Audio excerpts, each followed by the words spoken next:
જય શ્રી કૃષ્ણ। આજે આપણે એક એવી રેસીપી બનાવવાની છે કે ખાવામાં બહુ ટેસ્ટી, પચવામાં હળવો, મસ્ત એવો જમવામાં બનાવી સાંજના, કે તમે સવારના નાસ્તામાં પણ બનાવી શકો, કે બપોરના બાળકોને અત્યારે વેકેશન એટલે નવી નવી ફરમાઈશ હોય છે એમાં પણ આપણે મસ્ત ટેસ્ટી બને અને પેટ ભરીને ખાઈ લે એવી આપણે મેં 400 ગ્રામ દૂધી લીધી છે, એને છીણી નાખી અને પાછળ બીજનો ભાગ હતો એટલે મેં એને કાઢી નાખ્યો ને બીજ નથી રાખવાના। 2 કપ દૂધીનું છીણ લીધું છે અને 2 વાટકી મેં ઝીણો રવો લીધો છે અને અડધી વાટકી જેટલું મેં બેસન લીધું છે, તેનાથી બાઇન્ડિંગ સારું આવે।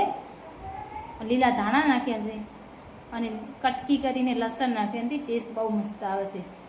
અને 2 ચમચી જેવી મેં નાખ્યું છે તલ નાખ્યા છે અને કસૂરી મેથી થોડી વધારે નાખવાની, એનાથી ટેસ્ટ સારો આવે ને મસ્ત બને છે, ખાવામાં બહુ મસ્ત લાગે છે એનો। અને લાલ મરચાં મેં નાખ્યા 2 ચમચી, કે લીલા અંતર નાખે, અને ચમચી પછી હળદર નાખી અને સ્વાદ પ્રમાણે મીઠું નાખ્યું, 1 ચમચી ધાણા જીરું નાખ્યું છે અને 1 ચમચી ભરી મેં હિંગ નાખી છે। હિંગ નાખવાથી સારો ટેસ્ટ આવે છે અને 2 ચમચી જેવી મેં ખાંડ નાખી છે।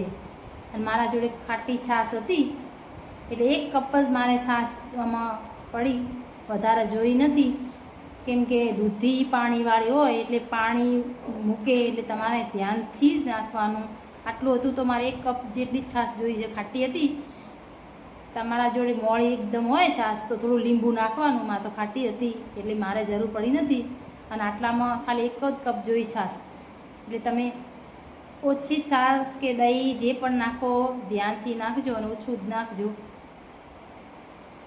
અને મસ્ત બને છે, થોડી તમે ધ્યાનથી આને બનાવો, ખાલી નાખવામાં થોડું ધ્યાન રાખવાનું છે। અને 15-20 મિનિટ મેં એને પલાળીને રાખી દીધું એટલે મસ્ત હવે સૂજીને પલળીને ફૂલી ગયું છે મસ્ત। તો હવે આપણે ઉપરથી તેલ ગરમ નાખવાનું છે અને 1 ચમચી ભરી મેં બેકિંગ સોડા નાખવાના છે, તે એકદમ ફૂલી જાય મસ્ત। અને આપણો એ બેટર મસ્ત ફૂલીને તૈયાર થઈ ગયું છે અને આપણે ઈનો નાખી દઈશું। ઈનો નહોતો મારા જોડે બેકિંગ સોડા હતા ટાટાના। અને ગરમ 2 ચમચી જેટલું તેલ ગરમ નાખી અને મિક્સ કરી દેવાનું, મસ્ત ગરમ કરી પછી નાખવાનું। એકદમ રૂ જેવા પોચા બનશે, બિલકુલ ચિકાસ નહીં થાય, પણ ગરમ તેલ નાખવાનું, જે તમે ઈનો વાપરો કે બેકિંગ સોડા કે જે પણ નાખતા। અને આપણું પાણી ગરમ થઈ ગયું તો લોયામાં,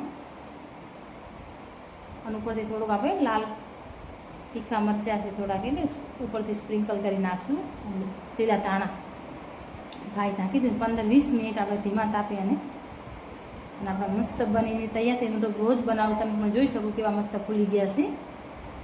અને ઉપરથી આપણે વઘાર કરી નાખો, ચમચી ભરી રાઈ નાખી, લીલા પાંદડા નાખ્યા છે લીમડાના,